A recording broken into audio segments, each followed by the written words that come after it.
आता बुलेटिनमध्ये पुणेकरांची चिंता वाढवणारी बातमी समोर येते। खडकवासला धरणातून पुन्हा एकदा विसर्ग वाढवण्यात आलाय। तर 18,491 क्युसेकने हा पाण्याचा विसर्ग वाढवण्यात आलाय। दरम्यान पुण्यातल्या बाबा भिडे पूल आता यामुळे पाण्याखाली गेलाय। वाहतुकीसाठी हा रस्ता पूर्णपणे बंद आहे, त्यामुळे पुणेकरांची चांगली चिंता वाढली आहे। या संदर्भात आपण अधिक माहिती जाणून घेऊयात आमचे प्रतिनिधी अक्षय बडवे यांच्याकडून। अक्षय, काय सध्या माहिती आहे पुण्यातनं?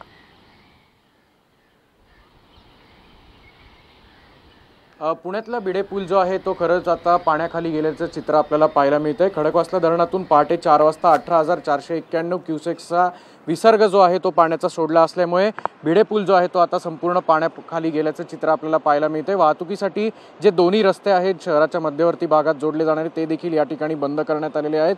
सकाळची वेळ असल्यामुळे या ठिकाणी फारशी रहदारी नसली तरी सुद्धा पोलिसांनी खबरदारी म्हणून या ठिकाणी बॅरिकेडिंग जे आहे ते देखील केलेलं आहे।